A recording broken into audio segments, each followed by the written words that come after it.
Awesome. Thank you. Okay. Let's get started on the next talk. One weird trick to good tokenomics. So my name is Nihar Shah. I'm a researcher at Jump Crypto. And this is my slightly tongue-in-cheek title and presentation on tokenomics. Now, every good crypto talk has to start with some sort of meme, and here's my obligatory contribution to that. But in this one, I actually argue it's a little less tongue-in-cheek than it may look. That indeed, tokenomics may seem very, very complicated, but over the course of the next 20 minutes, I hope to convince you that in fact there is some basic simplicity to it that you can exploit when designing your protocols. So the framework that I want to present to you is this one around a North Star. I'll begin by sort of setting the stage and acknowledging that questions around token design are indeed very complicated, they are very bespoke, they can be nuanced, and often when you're trying to design a protocol that has some interesting technology and apply a layer of tokenomics on top of it, the tokenomics sometimes can be much more complicated than the underlying technology. But the argument I'm going to pitch in today's talk is that all of these questions become a lot easier if you have what I call a North Star, some guiding principle, some basic foundation or structure that allows you to take any of these questions, complicated, bespoke, crazy in their own rights, and you can actually make some headway on it. And so what should be our North Star when we address the question of tokenomics? To present that, you'll have to engage me in a slightly tortured historical analogy, by which, prior to the advent of modern sailing equipment, sailors would look up into the sky and they would try and find the North Star and use that to orient their maps and their compass and then find home accordingly. And the North Star, for those of you who are astronomers, will know it's the star called Polaris.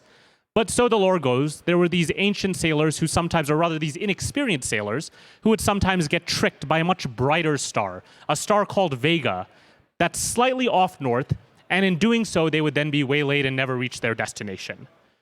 And so that's the analogy I want to use when I think about tokenomics too. That the North Star should be this thing that I'm going to come back to time and again, incentivize civic behavior sustainably. Too often, when I talk to folks who are in this space, their North Star is this Vega, this incorrect one, the one that burns a little brighter, shines a little brighter, but really waylays them from their end goal.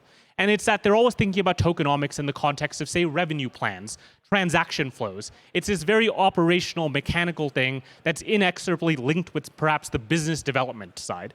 And I don't think that's how we should be thinking about tokenomics. By contrast, the maybe slightly more subtle North Star, but the one that is, I think, important for the protocol's long-term success is this one, incentivizing civic behavior sustainably. That is, I'm going to give some examples about how a token should be a coordination mechanism. You shouldn't think about tokens as a business strategy. You should think about it as a way to power social consensus. That it's a carrot and from time to time a stick used to get a decentralized group of people into actually making headway in some common shared setting. So let's begin with a little bit of economics 101. In economic theory, people always want to maximize their own utility. But as we know, sometimes these actions cause what economists call externalities. Externalities are cases where someone's actions impose costs or benefits on unrelated third parties. And so these are external to the person generating the action. Often the canonical example is pollution. If I set up a factory and I, say, convert raw materials into widgets and I pollute out into the air, that's great for me, but the pollution will annoy and bother my neighbors. That creates external harms on my neighbors that I don't necessarily take into account unless, say, a government forces me to do so. And so that's one classic example of a negative externality. Externalities can also be good. I think the canonical one here is open source software. If I write, say, a useful piece of code and I put it on the internet and tens of thousands of people download it and they also get use out of it, that's great for them. Again, I don't generate or I don't benefit from any of those actions except perhaps in very indirect manners. And so those benefits are, again, external to me. And so externalities are a classic market failure. And they're typically characterized by either diffuse benefits and very concentrated costs, in the case of the open source software example, or very concentrated benefits and very diffuse costs in the case of pollution. Externalities exist all over the world around us. I can come up with many examples in the real world, and governments have a role to play in the real world on trying to enforce and mitigate these externalities, trying to unlock the positive ones and shut down the negative ones. But in crypto, there is no such central authority, and so that's where tokens can come in. Tokens can be the mechanism that manages those externalities in crypto. So let's maybe make it a little more concrete.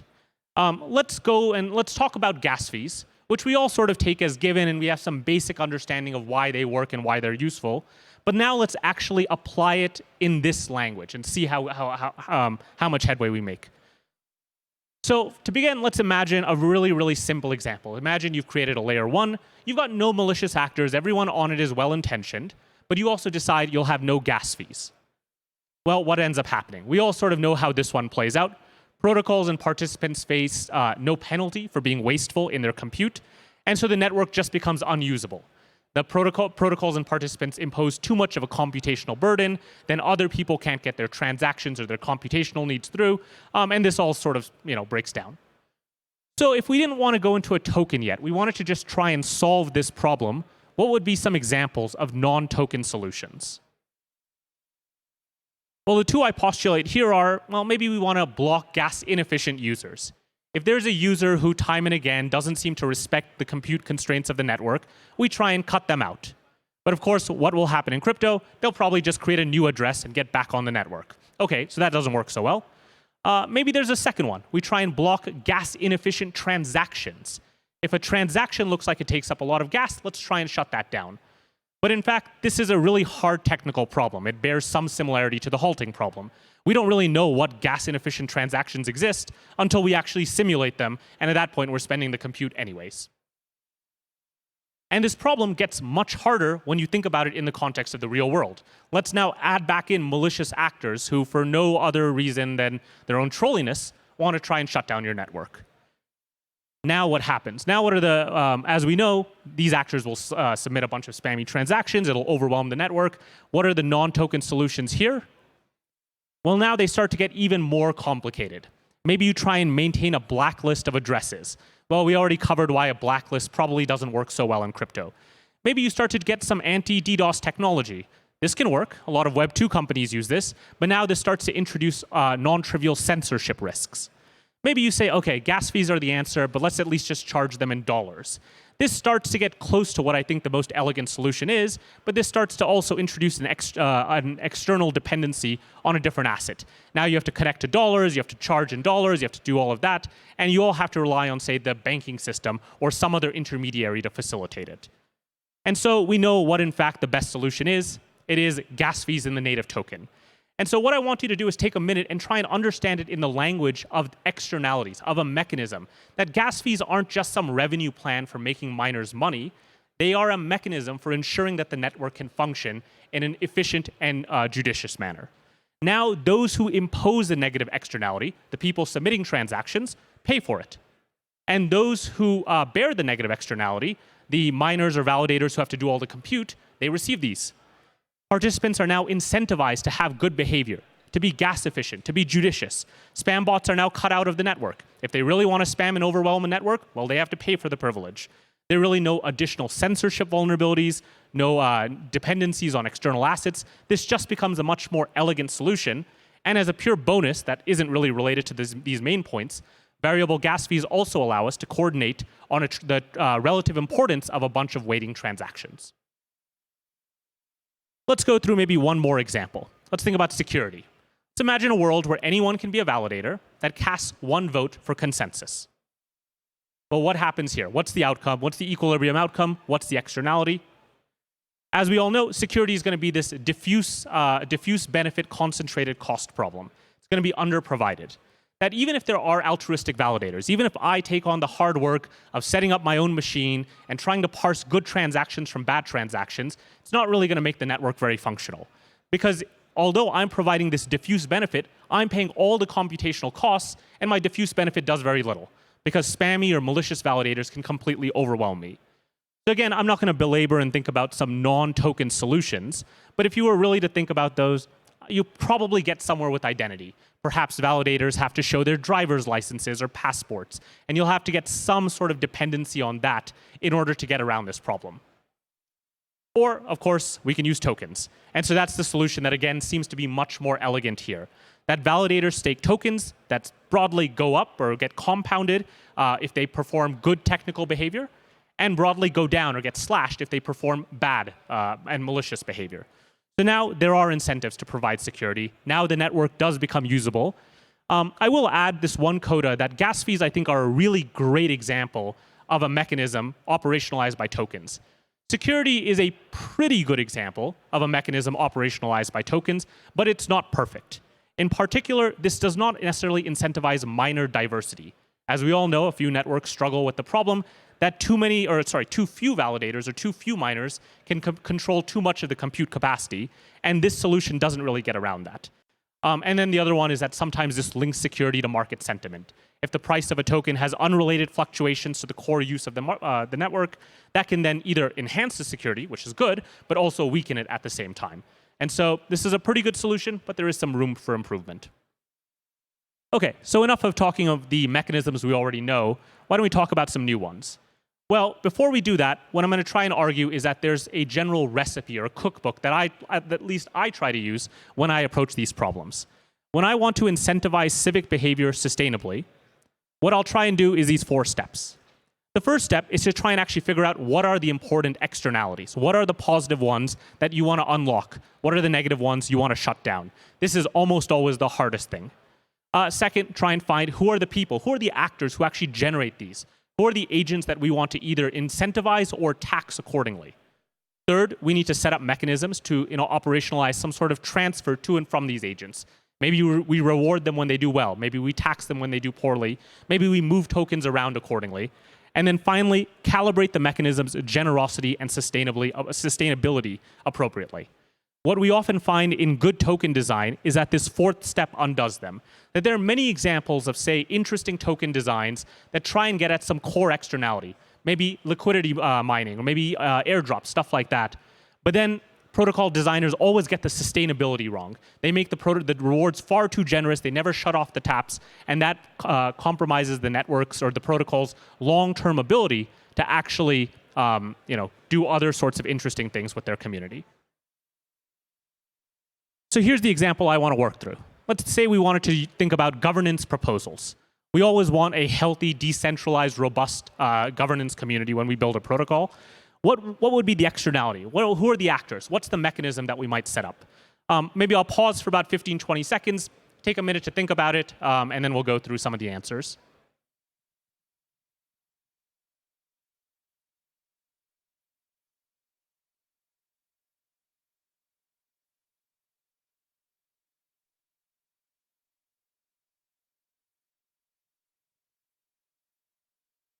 OK, let's give it a shot. So here is at least what I would postulate. The core externality, what's the real problem? Proposals, they take a lot of effort. They take a lot of effort for someone to sit down and write. That person has to understand the protocol very, very well. And they generate a lot of benefits, but these are very large and diffuse benefits. If I'm a small community or stakeholder in a protocol, I'm not going to do this. I'm not going to spend, say, an entire weekend trying to understand the protocol and bring over a well-crafted governance proposal if my stake in the protocol is so small that it doesn't really matter. And so, in fact, we tend to see that governance proposals are almost always written by very large contributors. That's fine, but that seems to miss out on a lot of intellectual capital in the community that could help out. So who are the actors? Well, anyone can write a proposal. But of course, as those of you who have read governance proposals know, there's a lot of heterogeneity in their quality. There are some that are really, really sharp and crisp, and there are others that seem maybe a little bit lazy and forked from a different protocol. And so given this as some groundwork, maybe what's the mechanism that we want to implement? Well, the one I sort of suggest in this stylized example is that we should generally reward proposal writing. If people write proposals, they take the hard work of actually spending their weekends doing it, we should reward them with some stake in the protocol. We should give them some token allocation. Now, of course, what will that do without any further checks? It might incentivize a lot of spammy proposals, people writing really lazy, shoddy, bad quality ones. And so the second part of that might be we only distribute this reward if a proposal garners some critical mass, if enough of the protocol believes that it actually was a valuable contribution to the intellectual enterprise. But then there's even some additional layers of nuances on top of that. If we, for instance, only do that, we only reward protocols that say pass, what's going to happen? Well, people are going to be incentivized to do all the slam dunks, all the really easy, low-hanging fruit proposals that are certain to pass and certain to earn them rewards. But we don't want that. We also want protocols to take some amount of risk. We want them to stretch out their intellectual boundaries and frontiers, which means we need people to propose ideas that are sometimes really crazy and may not pass, but at least put the community through a healthy debate. And so perhaps the third layer of nuance is we give rewards to protocols that hit quorum, but not necessarily ones that just pass.